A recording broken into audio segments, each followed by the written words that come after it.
Boa noite. Que a graça e a paz do Senhor Jesus Cristo estejam com todos. Amém? Já convido a todos a abrirem suas Bíblias no livro de Apocalipse.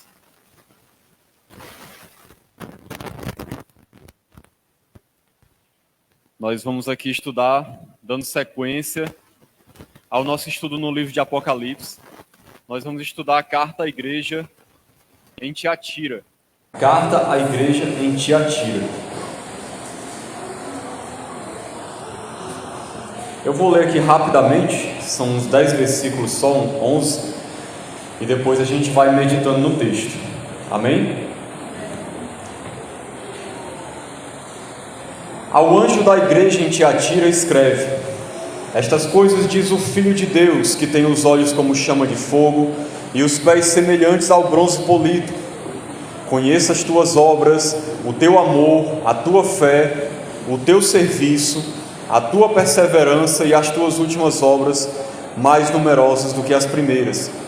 Tenho, porém, contra ti o tolerares que essa mulher Jezabel, que a si mesmo se declara profetiza, não somente ensine, mas ainda seduz os meus servos a praticarem a prostituição e a comerem coisas sacrificadas aos ídolos.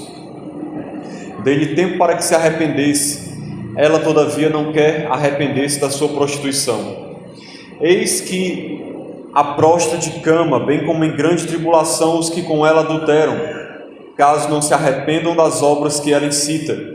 Matarei os seus filhos, e todas as igrejas conhecerão que eu sou aquele que sonda mentes e corações, e vos darei a cada um segundo as vossas obras.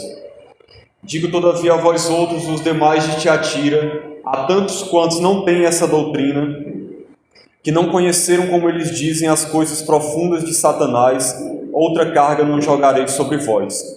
Então somente conservai o que tendes até que eu venha. Ao vencedor que guardar até o fim as minhas obras, eu lhe darei autoridade sobre as nações, e com cetro de ferro as regerá e as reduzirá a pedaços como se fossem objetos de barro. Assim como também eu recebi de meu Pai, dar-lhe-ei ainda a estrela da manhã. Quem tem ouvidos, ouça o que o Espírito diz às igrejas. Amém. Senhor, nós te louvamos e te agradecemos pela tua palavra. Ó Deus, tantas coisas profundas num texto pequeno da carta que o Senhor enviou àquela igreja naquela época, mas que também fala aos nossos corações hoje. Senhor, eu te peço, nos ajuda a compreender tudo que o Senhor falou aqui, ou pelo menos compreender o máximo que nós pudermos, que o Teu Espírito nos ajude, que o Teu Espírito ilumine o nosso coração, fale conosco, ó Deus, e que assim possamos compreender qual é a Tua vontade para nós como igreja, e possamos viver em obediência a Ti, agradando ao Senhor na nossa vida. É o que te peço e já te agradeço em nome do Teu Filho Jesus. Amém. Então, meus irmãos, aqui, carta à igreja em Tiatira. Tiatira não era entre as principais cidades às quais foram destinadas essas cartas do livro de Apocalipse. Na verdade, ela era a menor cidade dentre essas 7. Ela não tinha muita importância política, não tinha muita importância religiosa, não se destacava nesse sentido. Ela, porém, se destacava muito na questão do comércio. Era uma cidade bem desenvolvida, comercialmente falando. Inclusive, nós vemos lá em Atos capítulo 16, que se converteu uma mulher chamada Lídia, na pregação de Paulo, e ela era vendedora de púrpura da cidade de Tiatira. Ela era comerciante. O comércio lá era muito forte, de muitas coisas: lã, couro, bronze, púrpura, vários tipos de materiais. Inclusive, naquela cidade haviam muitas associações de comerciantes. Por que é importante a gente compreender isso? Porque cada associação dessa tinha um ídolo que era como se fosse o padroeiro daquela associação. E as pessoas daquela associação de comerciantes adoravam aquele ídolo, faziam festas regadas a muita prostituição e imoralidade, e adoravam aquele falso Deus. Então, para quem vivia naquela cidade, que vivia do comércio, e haviam muitos irmãos ali, que provavelmente eram comerciantes, para eles estarem inseridos nesse contexto da cidade de Tiatira, era complicado, porque era uma tentação ceder para participar dessas associações, se envolver com idolatria, com imoralidade, para poder participar do comércio, porque quem não participava dessas associações não podia vender, comprar, participar dessas coisas. Então a igreja local estava passando por essa dificuldade especificamente, com relação ao contexto local. Então vamos começar a ver o texto aqui para a gente compreender um pouco melhor o que Jesus falou a essa igreja.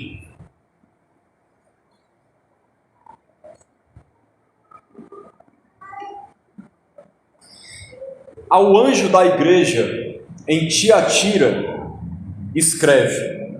Só por curiosidade, essa cidade de Tiatira ainda existe, viu? Na Turquia.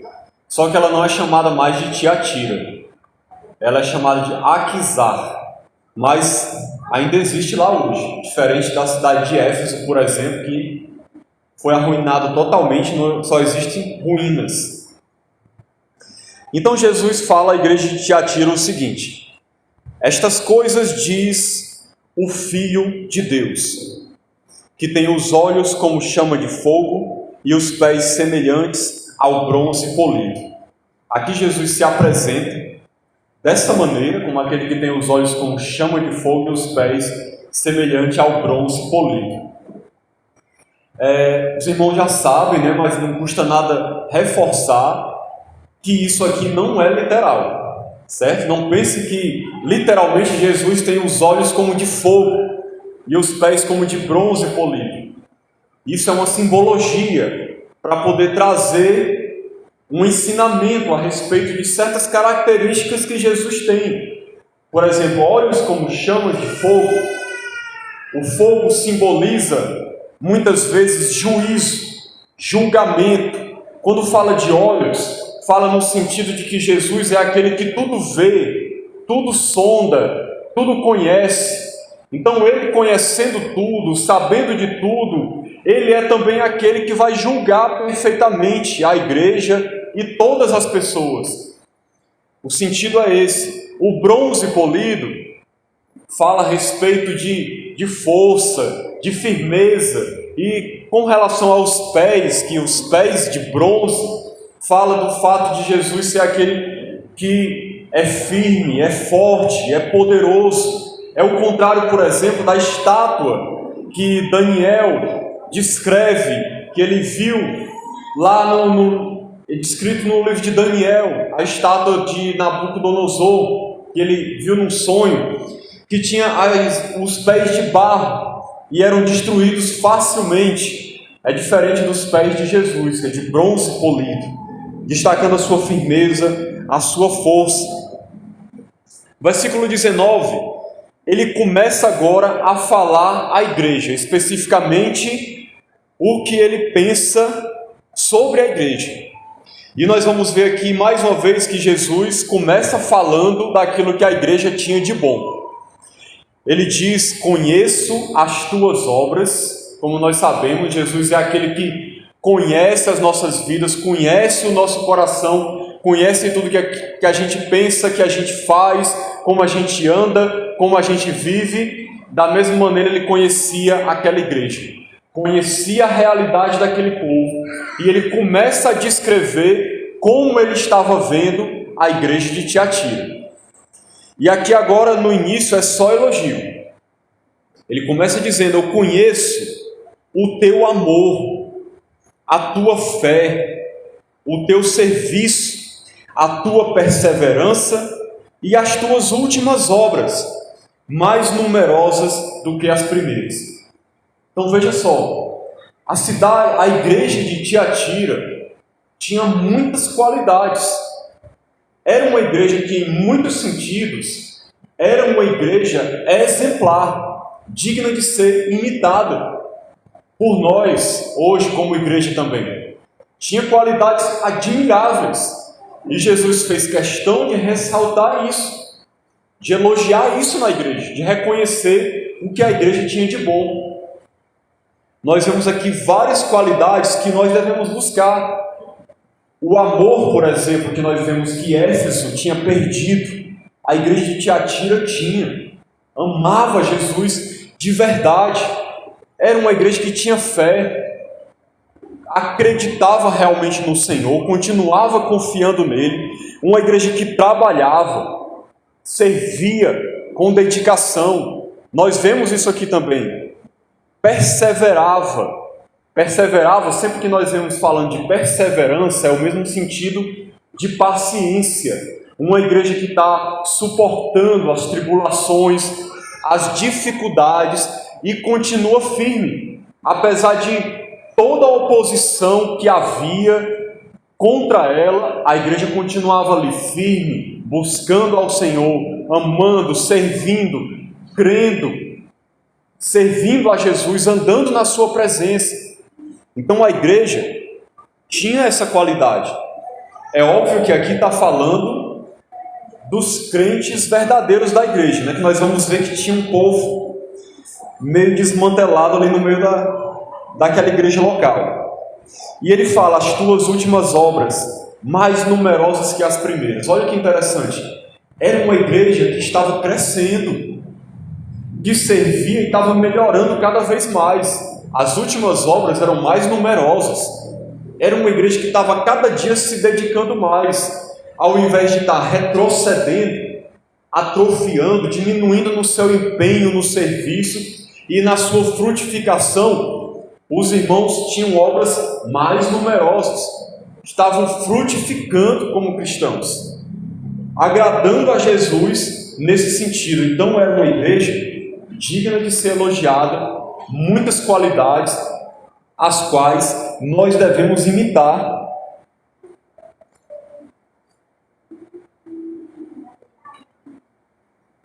Porém, como aconteceu com muitas dessas 7 igrejas, tinha um problema sério na igreja em Tiatira. A única igreja que não recebeu nenhuma crítica, só por curiosidade aqui, né, foi a igreja de Esmirna. Não teve crítica nenhuma, nem de leve. A igreja de Filadélfia ainda teve uma crítica de leve. Jesus falou que ela tinha pouca força, era uma igreja fraca, mas uma igreja que recebeu muitos elogios também, mas teve essa pequena crítica. E a igreja de Tiatira, nós vamos ver aqui, irmãos, recebeu uma crítica pesada de Jesus. Tinha algo que estava acontecendo ali que desagradou ao Senhor grandemente.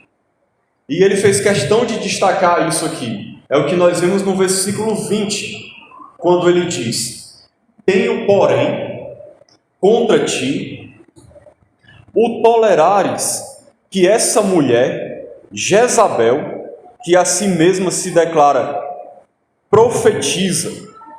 Então, antes de eu ler o resto do versículo, havia uma mulher naquela igreja que aqui foi chamada por Jesus de Jezabel, em alusão a Jezabel lá do Antigo Testamento, que os irmãos já devem ter ouvido falar, que era a mulher do rei Acabe, uma mulher altamente ímpia, pagã, imoral, idólatra, e praticamente através dela foi que foi instituído o culto a Baal, no Reino do Norte, lá em Israel, no Antigo Testamento. Provavelmente o nome dessa mulher não era Jezabel, mas ela foi chamada de Jezabel porque as suas características eram muito parecidas com aquela Jezabel do Antigo Testamento, para fazer uma alusão àquela outra Jezabel. Então, isso aqui não era figurado, realmente havia uma mulher na igreja, nós percebemos isso pelo texto, pela seriedade do texto, realmente havia uma mulher que estava trazendo um problema sério para a igreja. Poderia ser um homem. Aqui, nenhum tipo de preconceito com relação à mulher. Mas no caso aqui, era uma mulher quem estava trazendo um transtorno terrível para a igreja. em Tiatira.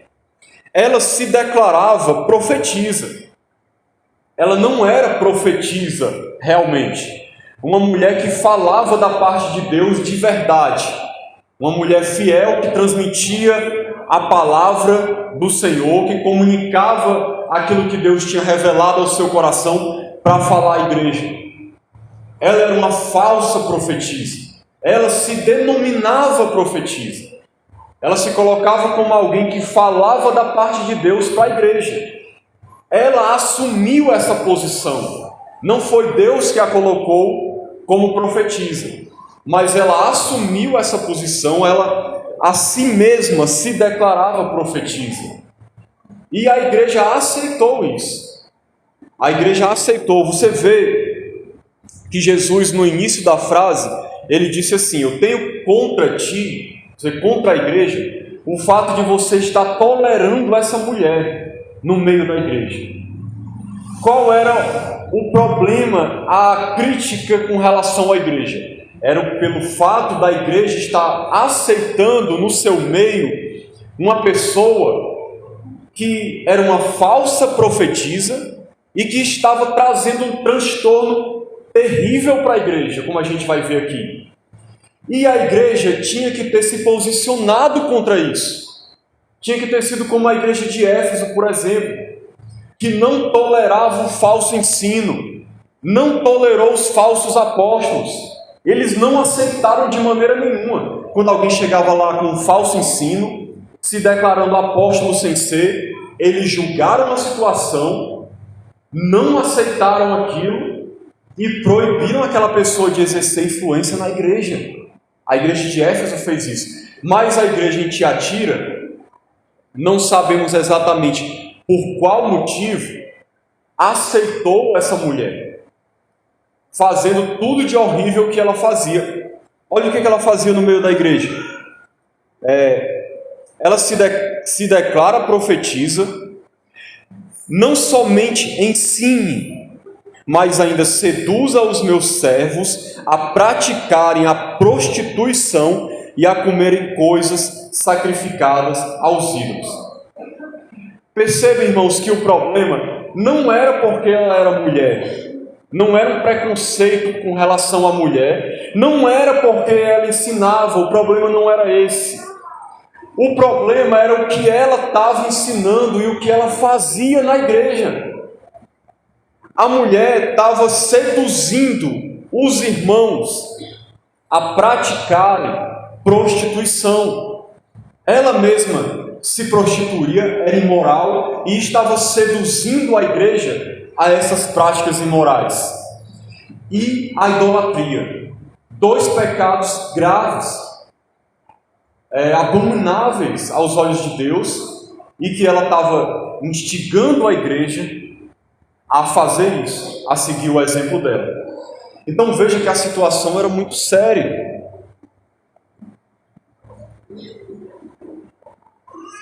Por que Jesus chama a atenção? Porque a situação era séria. Imagine, irmãos, uma pessoa no meio da igreja, exercendo influência sobre a igreja, e essa mulher parecia exercer uma influência muito grande, com a permissão da igreja, e levando as pessoas à prostituição e à idolatria.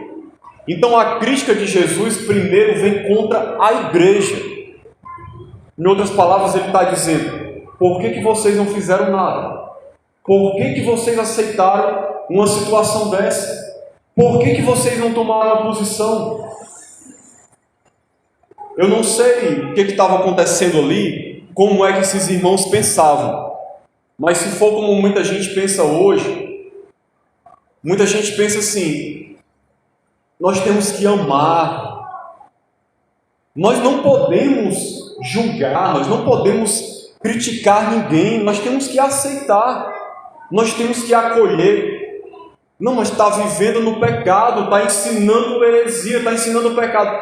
Mas, irmão, nós temos que amar as pessoas. Nós não podemos discriminar, ter preconceito. Isso é falta de amor. Nós não podemos ser muito duros com as pessoas. Então, deixe ela aí, não tem problema não. Se você não concorda, não faça o que ela está dizendo. Mas deixe ela à vontade, é nossa irmã em Cristo. É assim que muita igreja age hoje, com relação ao pecado, com relação ao engano. Irmãos, nós, como igreja, nós temos que amar as pessoas, sim, mas aceitar o pecado e aceitar a mentira, o engano, isso não é manifestação de amor. A gente precisa compreender isso. Na verdade, isso é falta de amor para com a pessoa que está pecando e para com a igreja que está sofrendo por causa daquela situação. Porque toda vez que a gente, como igreja, deixar de se posicionar contra o pecado e contra o engano, a gente não está agindo com amor para com os irmãos que estão sendo influenciados para o pecado e influenciados para o engano. Nós não estamos amando a igreja, porque a gente está tolerando o erro. Porque às vezes as pessoas pensam que disciplinar é falta de amor. Há momentos em que você precisa exercer a disciplina, e isso é uma manifestação de amor. Nós vamos ver aqui que Jesus teve que fazer o que a igreja não queria fazer, que foi disciplinar aquela mulher, porque ela estava destruindo a igreja, destruindo os irmãos. E aí nós vemos aqui, deixa eu detalhar um pouco mais, para a gente poder compreender e aplicar na nossa vida hoje. Porque esses dois pecados que ela estava induzindo a igreja a fazer, a questão de prostituição e de idolatria. É importante a gente frisar isso aqui, eu preciso destacar esse ponto, quanto isso é sério, irmãos. Por quê? Porque essas coisas, ainda hoje, estão derrubando muitas pessoas dentro das igrejas. Prostituição e idolatria. Talvez você pense, irmão, não acredito que isso aconteça no meio das igrejas evangélicas. Não acredito que isso aconteça. Prostituição aqui vem da palavra grega porneia. É a palavra que deu origem à palavra em português pornografia. Você sabia que tem muitas pessoas na igreja envolvidas com pornografia? Talvez você pense, isso não acontece. Se você pudesse estar na casa de todos os irmãos olhando o computador e o celular junto com eles, você ia ver, eu não estou falando especificamente daqui, falando uma realidade geral das igrejas. Você ia ver o que as pessoas estão assistindo, o que as pessoas estão vendo. Isso é imoralidade sexual. A palavra porneia, muitas vezes ela é traduzida na Bíblia como imoralidade sexual, prostituição, fornicação e às vezes até como adultério. Então todo tipo de imoralidade sexual é porneia, ou seja, é prostituição. Relações sexuais ilícitas do tipo que você imaginar. Sexo antes do casamento, sexo ilícito com outra pessoa que não é o seu cônjuge, adultério, lascívia, desejo sexual desenfreado, até mesmo desejar uma pessoa só com seu coração, isso é um tipo de imoralidade sexual. E infelizmente, irmãos, muitas pessoas estão caindo nisso, estão na mesma situação de algumas dessas pessoas da igreja de Tiatira, vivendo na prostituição, escravizadas pelos seus desejos carnais, precisando de libertação. E idolatria, talvez você pense, ninguém idolatra na igreja evangélica. Você está vendo alguma imagem aqui? Tem alguma imagem aqui? Não tem. Nenhuma igreja evangélica tem imagem. Talvez você pense, ninguém é idólatra nas igrejas evangélicas. Idolatria não é só você adorar uma imagem de gesso, de pedra, de pau, seja lá o que for. Idolatria é toda vez que alguém coloca algo, ou alguém, ou alguma coisa no seu coração em primeiro lugar, ao invés de colocar a Deus. toda vez que nós deixamos de adorar a Deus e passamos a colocar o nosso coração em outra pessoa ou em outra coisa em primeiro lugar, isso é idolatria. Paulo falou lá em Filipenses de pessoas que tinham o seu próprio ventre, ou seja, o seu eu, como o seu Deus. Pessoas que adoravam a si mesmas. Tem gente hoje assim, ela adora a si mesma. Ela vive em função de se agradar, de satisfazer os seus prazeres, de viver em função dela. A sua vida gira em redor de agradar a si mesmo. Egocentrismo, individualismo, isso é idolatria. Quer ver outro exemplo? Jesus falou: ninguém pode servir a Deus e às riquezas. A palavra ali para riquezas no aramaico é mamon. Essa palavra passou a ter um sentido de um Deus falso relacionado ao dinheiro, como se fosse o Deus dinheiro. E a maneira como Jesus colocou ali na sua fala, falando de mamon, das riquezas, ele coloca como sendo realmente um Deus praticamente, que rivaliza com ele no coração das pessoas. E tem muitas pessoas deixando de servir a Deus para servir, por exemplo, ao dinheiro, vivendo em função de ganhar dinheiro, de ter coisas, de ter bens. Isso é tão sério, irmãos, porque hoje em dia tem muitas pessoas nas igrejas, idolatrando a mamon, idolatrando ao dinheiro. Elas até falam de Deus em algumas igrejas, mas Deus é só um meio de se alcançar o dinheiro. O que é ensinado pelos falsos profetas aí é praticamente o quê? Agrade a Deus, dê a sua oferta, faça o seu sacrifício, frequente as reuniões aqui, e aí você vai ter o quê? Mamon, vai ter dinheiro, vai ter bens, vai ter posses, vai ter tudo que você quiser. Deus vai dar tudo que você quer.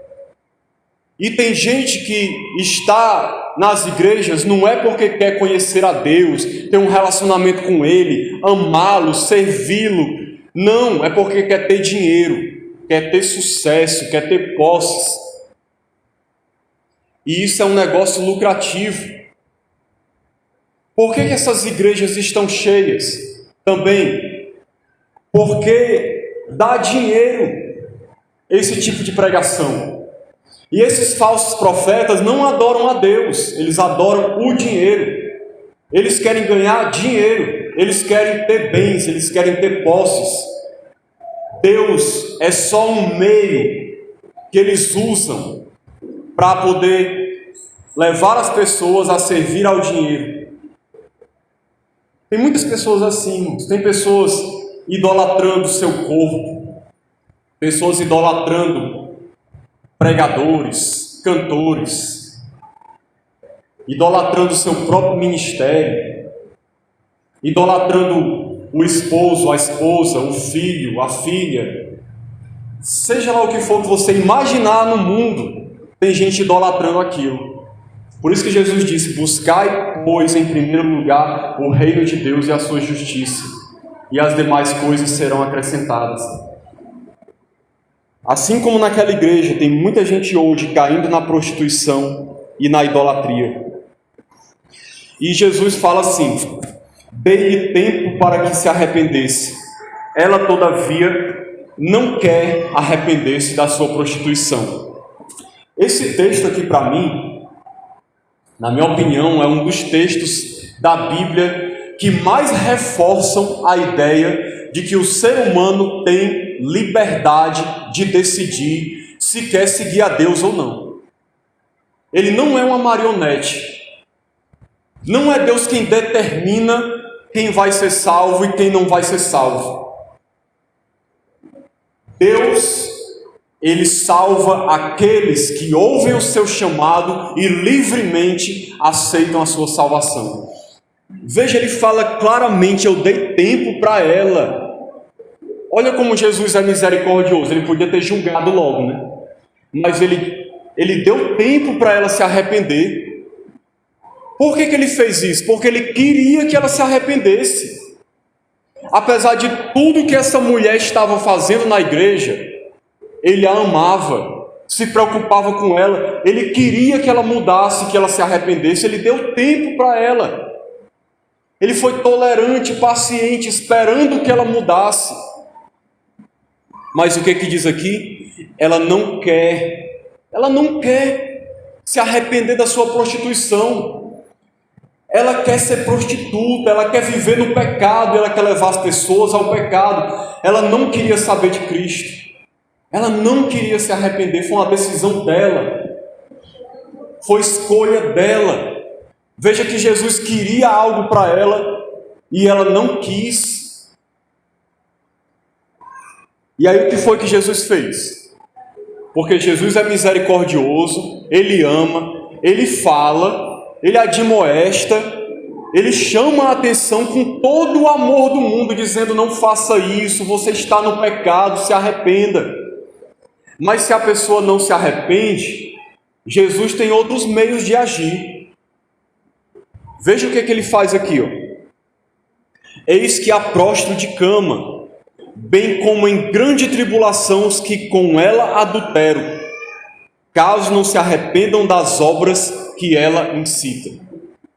Olha só o que ele fez com ela. Prostrou ela numa cama, deixou ela prostrada, doente, enferma.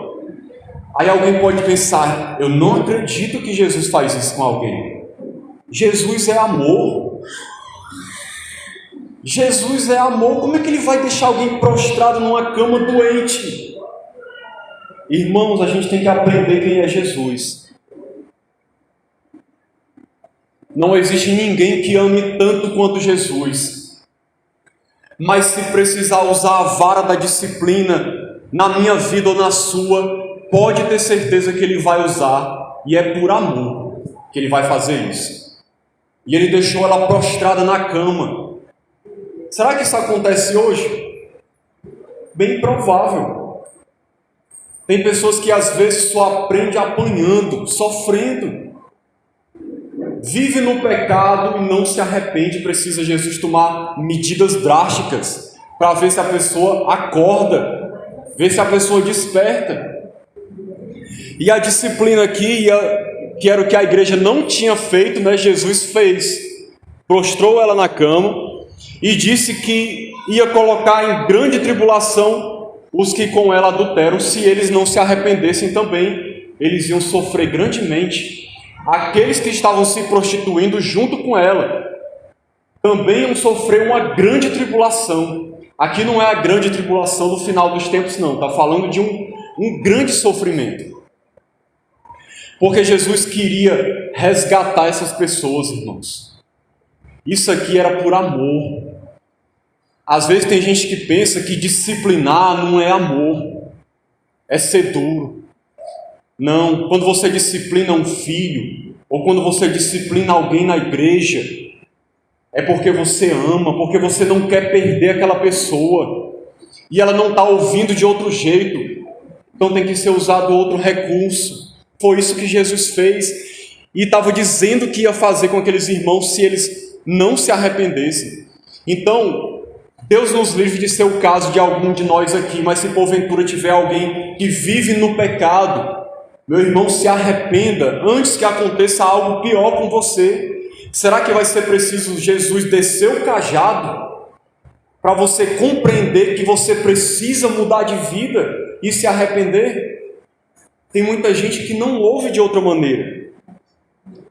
E ele diz assim, olha, parece muito duro isso, né? Ele diz: matarei os seus filhos. Os filhos aqui dela não é filhos literais exatamente, mas os seus discípulos, os seus seguidores. Ele diz: matarei os seus filhos. Alguém pode pensar que absurdo, não acredito que Jesus faz isso, que Jesus vai matar alguém. Ele é o dono da vida. Ele dá a vida e ele tira a hora que ele quiser. E se ele quiser exercer juízo sobre a vida de alguém, tirando a vida dessa pessoa, ele faz, irmãos. E nós não vamos poder dizer que ele não está amando ou que ele está sendo injusto, não, porque ele tem todo o poder e a autoridade de agir do jeito como ele quer. Quer ver um exemplo disso na Bíblia? Ananias e Safira morreram ali prostrados diante da igreja toda. Eu não estou dizendo que Jesus vai fazer isso com todo mundo que peca, porque se ele fizesse isso nas igrejas, o pessoal que trabalha recolhendo os corpos aí não iam nem dar conta do tanto de gente que ia ser fulminada, porque vive no pecado e não tem temor a Deus, nem reverência. Mas Jesus faz isso quando precisa. E aí o que é que ele fala? Todas as igrejas conhecerão que eu sou aquele que sonda mentes e corações e vos darei a cada um segundo as suas obras. Por que ele faz tudo isso aqui? É para a gente saber que ele conhece as nossas obras, que ele está vendo o que a gente está fazendo, e que se for preciso agir, ele vai agir. E para que a gente saiba também que ele vai julgar cada um segundo as suas obras. Lá em Gálatas 6, capítulo 2, se não me falha a memória, diz que não se engane, de Deus não se zomba. Tudo aquilo que o homem semear, ele colherá. Se ele semear na carne, ou seja, se ele viver no pecado na carne, da carne ele vai colher corrupção, vai colher morte. Mas se ele semear no Espírito, se ele andar no Espírito, do Espírito ele vai colher vida eterna. Porque tem gente hoje que pensa que pode ser crente e viver no pecado, não está nem aí para Deus, na maior cara de pau, dentro das igrejas, dizendo que é crente e vive no pecado. Não se arrepende, não tem temor nenhum, não muda de vida, não está nem aí para a palavra de Deus. Vive todo errado e acha que é salvo, porque um dia levantou a mão e disse que aceitava Jesus. Nós temos que aprender uma coisa, irmãos. Toda árvore boa produz fruto bom. A árvore má produz fruto mau. Não existe esse negócio de dizer que você é crente e só vive no pecado. Está errado. Tem alguma coisa errada nisso. Se é crente, nasceu de novo, é nova criatura, as coisas velhas já passaram, eis que se fizeram novas. O crente é alguém que muda de vida. Você está dizendo que eu tenho que ser perfeito? Não, eu não estou falando isso, mas aquele que é um servo de Deus, ele busca agradar o seu Senhor. Ele quer ser diferente e o Espírito Santo no seu coração está transformando a sua vida, levando ele a viver em santidade. A gente precisa entender isso, porque tem gente achando que vai viver a vida toda errado, num pecado, e que ainda vai para o céu. Vai ter uma surpresa muito grande naquele dia, viu? E Jesus diz assim: digo todavia a vós outros, os demais de Tiatira, porque haviam crentes fiéis ali, verdadeiros, viu?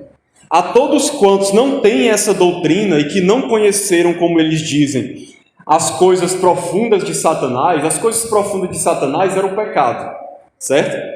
Jesus disse: outra carga não jogarei sobre vocês. Ou seja, vocês que são fiéis, meus servos verdadeiros, eu não vou colocar nenhum fato sobre vocês.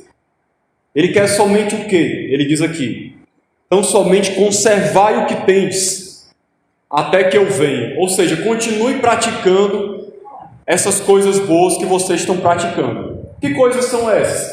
Aquilo que a gente viu no início da carta. Em outras palavras, Jesus disse: só continuem assim, continuem desse jeito. Continuem amando, tendo fé, servindo, perseverando, continuem assim. É só o que eu quero de vocês, ele está dizendo para os crentes fiéis.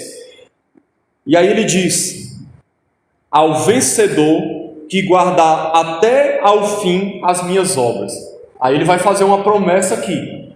Agora veja que é para o vencedor. Quem é o vencedor? É o que guarda até o fim as obras de Cristo, ou seja, anda em temor e obediência a Deus. Tem uma vida transformada. A evidência de que você é um verdadeiro salvo, que é realmente uma pessoa de Deus, é a sua vida transformada.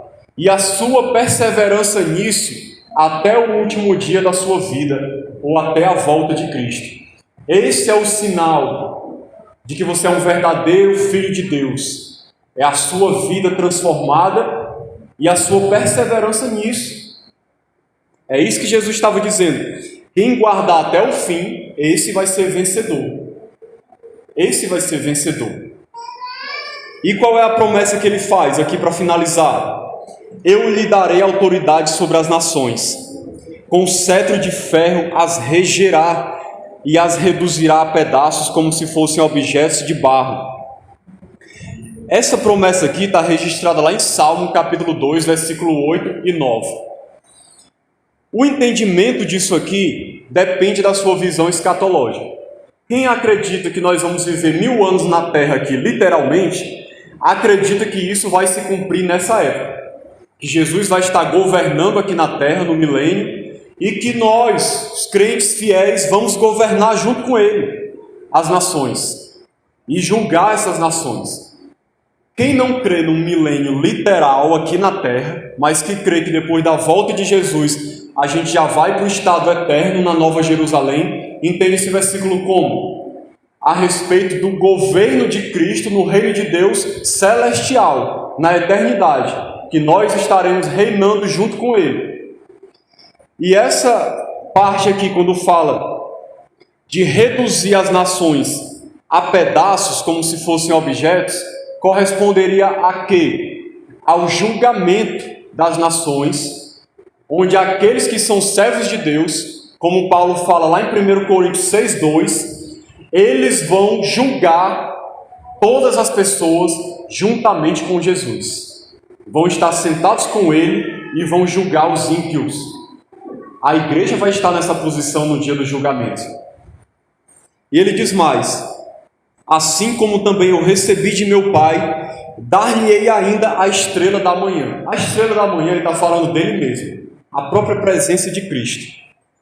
Quem tem ouvidos, ouça o que o Espírito diz às igrejas. Então eu finalizo dizendo para cada um de nós: se você tem ouvidos para ouvir, se você consegue ter discernimento, então ouça o que o Espírito Santo está falando para nós hoje.